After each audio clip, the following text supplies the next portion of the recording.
Okay, so we are going to start with IP security today. So generally IP security has two protocols it's using. One is an encapsulation security protocol. The other one is authentication header.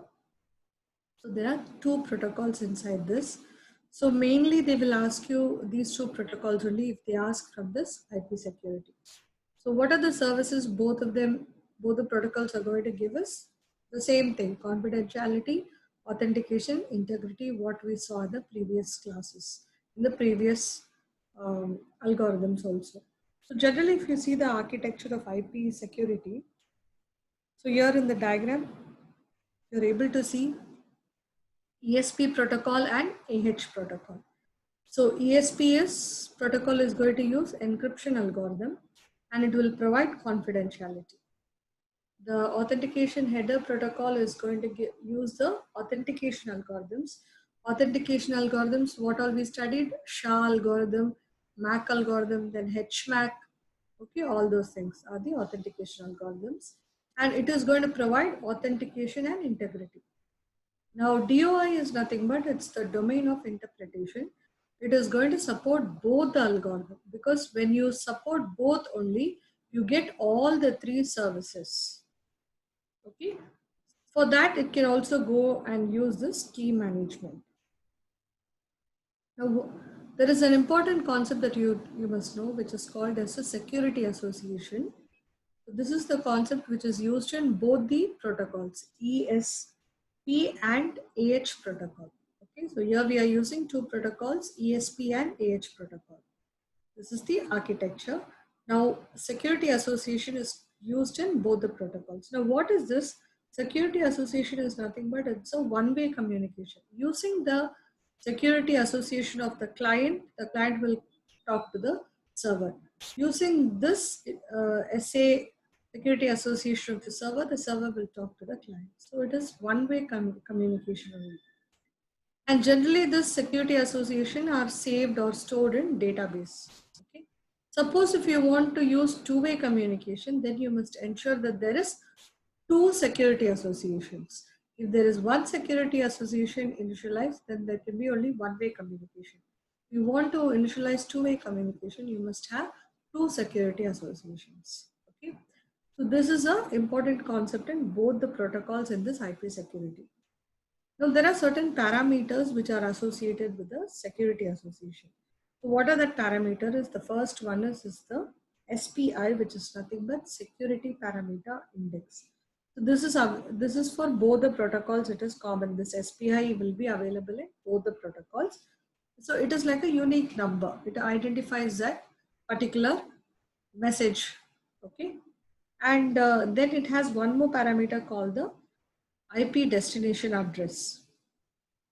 Just a second, my internet is not proper. I'll just repeat the point again. So security association parameters, the first one is SPI, security parameter index. It is like a unique number. Okay. It's a number associated for the particular message. Then you have another parameter called the destination address. You need to know where this message has to reach. Then you have a protocol identifier. So what is this protocol? It will tell which protocol is used, whether you're using ESP protocol or you're using AH protocol. Okay. Then I told you the security association is going to be stored in a database. So that is called SAD. So this SAD has certain parameters. What is that? The first one is SPI. Okay, what is SPI? Security Parameter Index. The second one is sequence number counter. Okay, so what is this? It's nothing but it is useful for transmitting the messages. Like how many number of messages are going? Suppose 10. So the counter will have a value of 10. Okay, then the next one is sequence number overflow. That means what? Only if I assign 10 messages to be sent, only up to 10 it should send. The 11th message should not be sent. Okay. So you have to have maintain like a threshold where you should stop sending the message. So that can be assigned using the sequence number overflow. Then you have anti-replay window.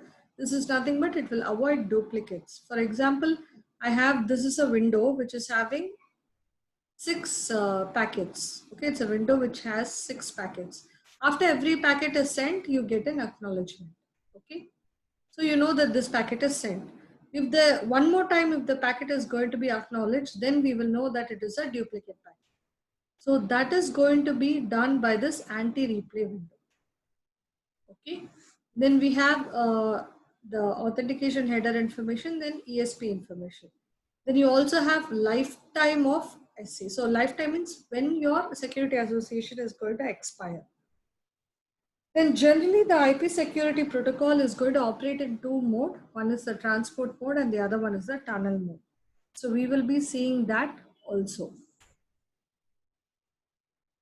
Now, so we'll see, go on to this little more details of ESP. What is that? Encapsulating security payload. This is one algorithm. The other algorithm is authentication header. So ESP is implemented generally in two circumstances. First one is when you have authentication. The second one is when you don't have authentication. Okay. So two options. One, it will be used when you need an authentication. The other, when you do not. In both these cases, ESP can be implemented. Now, let us see about authentication header first. Then we will see about ESP in detail. So if you go to authentication header, you have authentication can be done along with integrity. That is what we saw. So ESP is for confidentiality. Authentication header is for integrity and this authentication also. So both these things will be done by this authentication header protocol. So we will see how the packet forms. So they are sending the messages in form of packets. So how the packet format will be. So it has generally 0 to 31 bits. Okay, that is the length of the authentication header. So what are the factors inside this is you have next header. That is, it has to point to the next address. So you have the next header. Then you have a payload length. Payload is our information. So the length. Then these are some reserved values which can be used for a future purpose.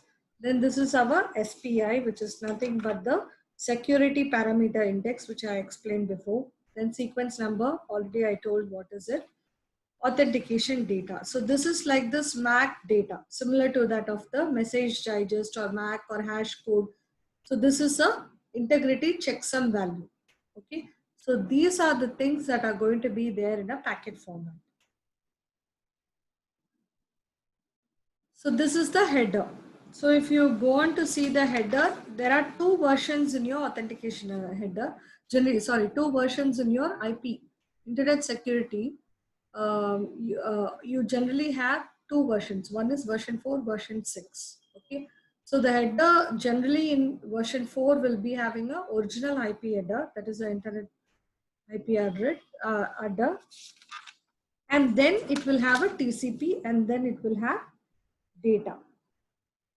Okay, so it will have the original IP header, it will have the TCP. TCP is your transport control protocol.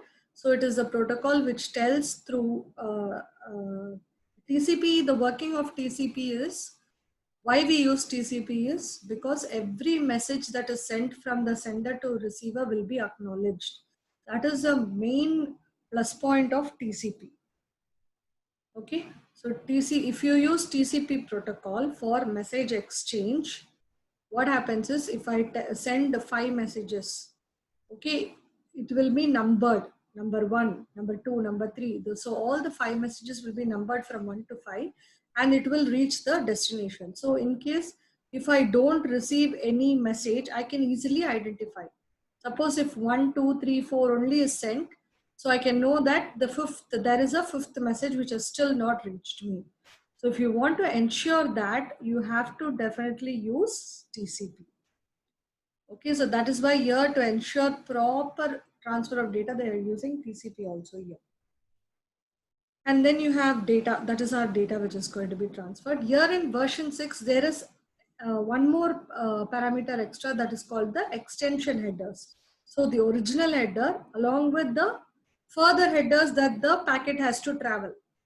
Okay, so that is your extension header. So it has to travel to 3 or 4 headers. That mention will also be there.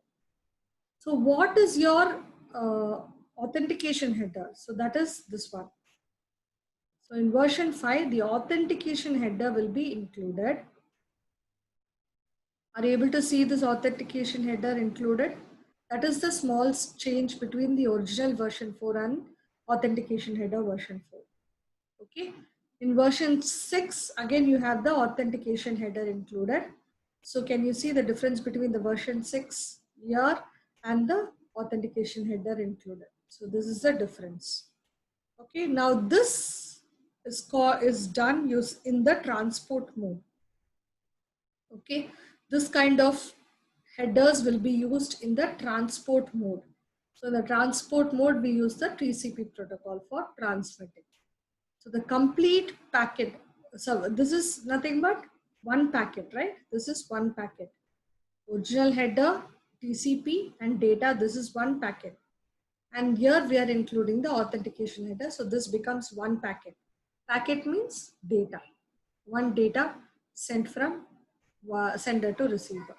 So if you want to go for tunnel mode, that was transport mode. Tunnel mode is what is, see, this is the original packet, right? Original IP header, TCP data. If you see the previous slide, original IP header, TCP data. So this is the original header.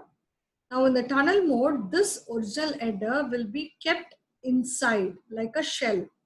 It is kept inside and the outer one are your authentication header and the new IP header. So these two are outside and the original IP header and the TCP and data are kept inside like a shell. So that is why it is called a tunnel. Okay, likewise it happens for version 6 also. All these are kept inside the authentication header. The authentication header is kept outside in the tunnel mode. Okay, whereas here the authentication header is between, it is not outside. That is called tunneling and transport mode. Okay, so that is all about the authentication header protocol. So likewise, the same thing, you have small changes for the ESP protocol. So ESP protocol is nothing but you're going to have this packet format like you had for your AH. So in that you have the SPI, security parameter index, then sequence number, payload data. So the payload data is your data information that you're going to send. So generally you can do padding. So we saw in last class about HMAC algorithm where padding of 8 bits or padding, you did IPAD, OPAD, right? So many bits are padded to make encapsulation. So these are done for encryption algorithms. So here in this payload data, some padding can be done in this ESP protocol to make sure that encryption algorithms are used here. And the last part of the packet format is your authentication data. That is either you can use it or you cannot use it. It's optional. Either you can use it in your packet format or you need not have to use it. So it is optional and depending on your application, you can include it or disclose. So that is the packet format for ESP. So again, the header formats are also going to be similar to the ones of the authentication header. So in version 4 and 6, this is the original one. And when it comes to the transport mode, you have to keep the ESP, right? You have to keep the ESP. So here, if you see, you kept the authentication header, the transport mode. Can you see? Here you have inserted it. Now here also you should insert the ESP, right? But ESP has a header and tailer. Two packets are there which are to be inserted in the 4th version. Likewise, in 6th version also you have ESP header and ESP tailer. Okay, so for authentication header, you will include only one parameter. Here you are including 2 parameters. Likewise, for the tunnel mode also, you have ESP header and ESP tailer. Yes, in both the versions you have.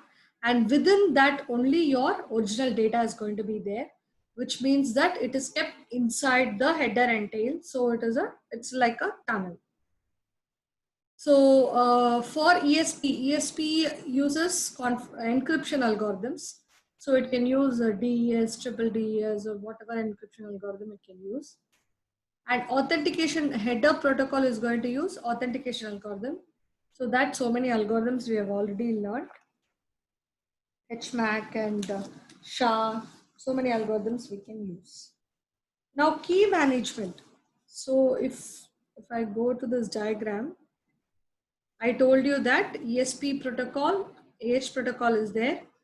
ESP provides confidentiality, AH provides authentication and integrity. Now both are combined and it is supported by key management. So key management is also a part of your IP security. That is what we are going to see about key management now. So key management is two types. One, it can be manually created or it can be automated. So manually when you create, it's going to be for small datas. Okay, you generate the keys manually. The key size can be very small and you can generate it manually. But when you want to do it for a large amount of data to be sent between the sender and receiver, you need a very good key management protocol which will properly define the keys being exchanged. For example, we had our Diffie-Hellman key exchange. Likewise, here they have Oakley key management protocol and ISAMP is Internet Security Association key management protocol. So these are the two protocols that are used to generate the keys. Now this Oakley key management is nothing but it's the modification of your Diffie-Hellman. Okay, and generally it has some 5 important features. The first one, it will employ mechanisms such as cookies. Okay, it will have cookies. And second one is it will be able to specify some global parameters, just like your Diffie-Hellman. It will also have global parameters. Then it will try to protect from replay attacks. Replay means sending the same message again and again. It will try to protect that also. Then it will also do like Diffie-Hellman, it will do key exchange, public key exchange. That property also it does like similar to Diffie-Hellman. Then also it checks for the meet in the middle attacks or man in the middle attacks, which we saw in DES. Okay, so that attack is also addressed using this Oakley key management. So these are the basic 5 features of Oakley. And Oakley also uses digital signatures and public key encryption, symmetric key encryption. It can use anything for its key generation. Then you have the next one, which is your ISAKMP. Sorry, I've left out the K here. ISAKMP. The expansion is Internet Security Association Key Management Protocol. Okay, here there is a K. I missed it out while writing.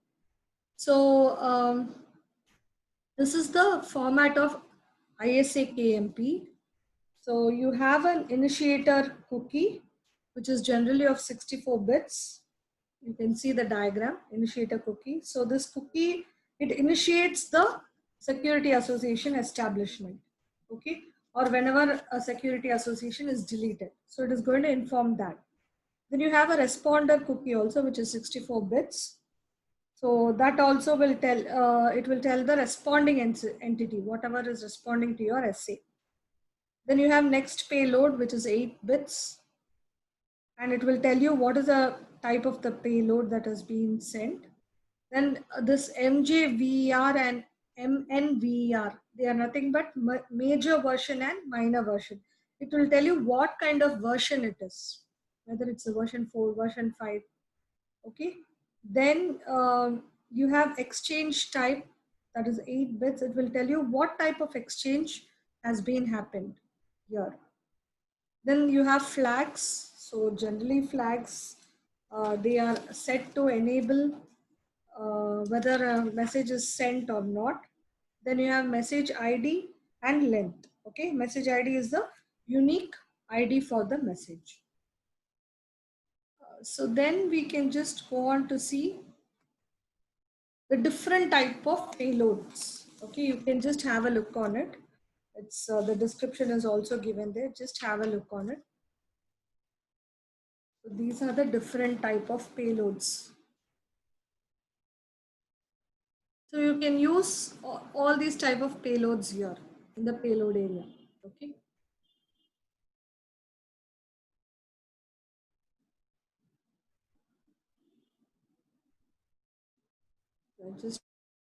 Just have a look at it, read it. I'll just give you just 2 minutes time for you.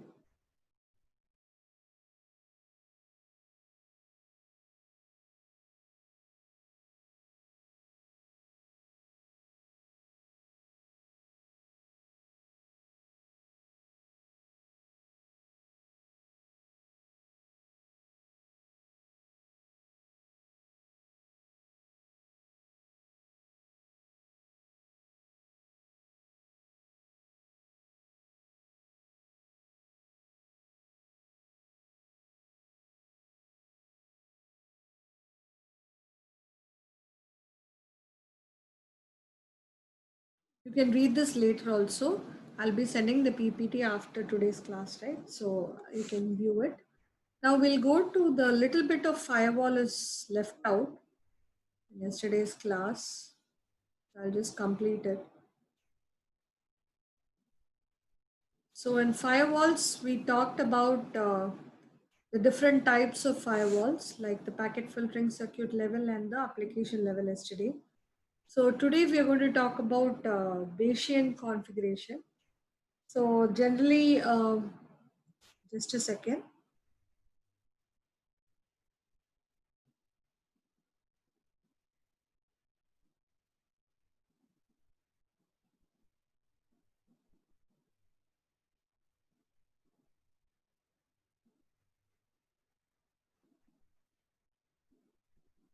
Okay, so generally what is a Bayesian host?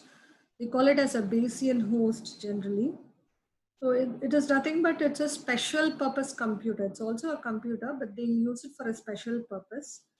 And it is generally designed to configure what are the attacks a system can withstand. Just for example, like our proxy server. Okay. So if you want to give more definition, it can define it. You can say it is like a system which is identified by the firewall administrator as a strong point in the network security. Okay, that is your Bayesian host. So generally we have two types. One is single and the other one is dual home.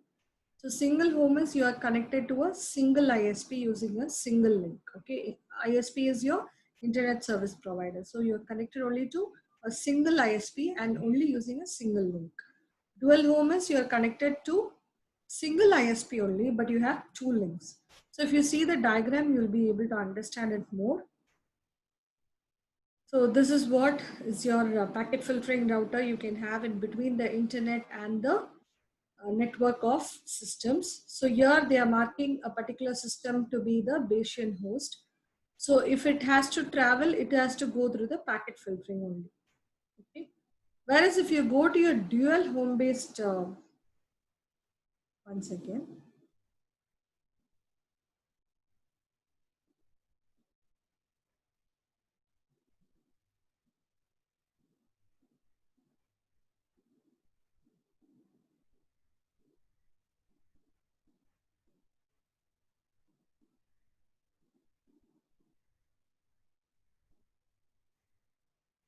Okay, so if you see this, you are able to see the diagram, right? Just look into it. So here you have an internet, then you have an exterior router, and then you have your Bayesian host, and you have an interior router also. So here you're able to see there are two router communication, and this is the entire thing is your firewall. So this interior is the one which is going to be connected to the internal network here. Whatever comes here has to be gone through this Bayesian host to the exterior router, then it reaches the internet. So there is dual links, two links are there, one and two links are there. So your security is more enhanced. That is what they try to say about it. However, there are in single home, you can also say that no, you don't need any broader gateway for this. big gateway and all, you don't have to need, they say, because there is only one path, there's going to be only one path in your network, whereas here it is not like that. And the advantage is that it is cost effective, and disadvantage is that you don't have any redundancy. Okay, that's a disadvantage. And one more main disadvantage is, because it is only a single link, if there is a failure, then it is going to affect the network to a large extent. Whereas dual home, if you take, you can use two links instead of one. So in case if there is any problem in the first link, then using the second router, uh, the communication will still continue. So your network will not fall. So that is the better advantage. You also have multi-homed. Actually, you don't have it in your syllabus, but I'm just trying to tell you that also. There is also multi-homed um, Bayesian host. So multi-homed can also be further classified as single multi-homed and dual multi-homed. Single multi-homed means you are connected to two ISPs using single link. Okay, just a second, I'll write it and show you.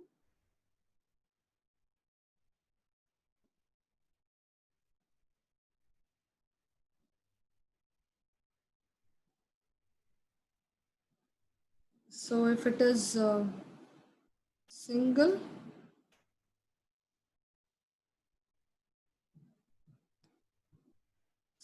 multi-homed, then you will have two ISP service provider, two ISP, but single link. Okay. If it is dual multi-homed, then you will have two ISP using dual links. This is the difference. Okay, just read it.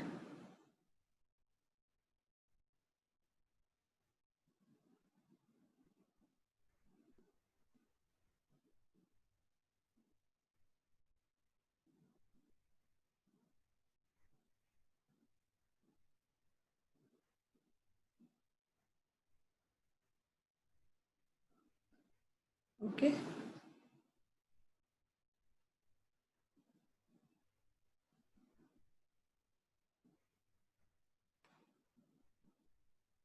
Okay, so with this,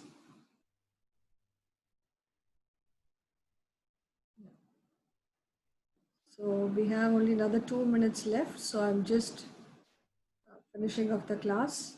Let's take the attendance, just stay online.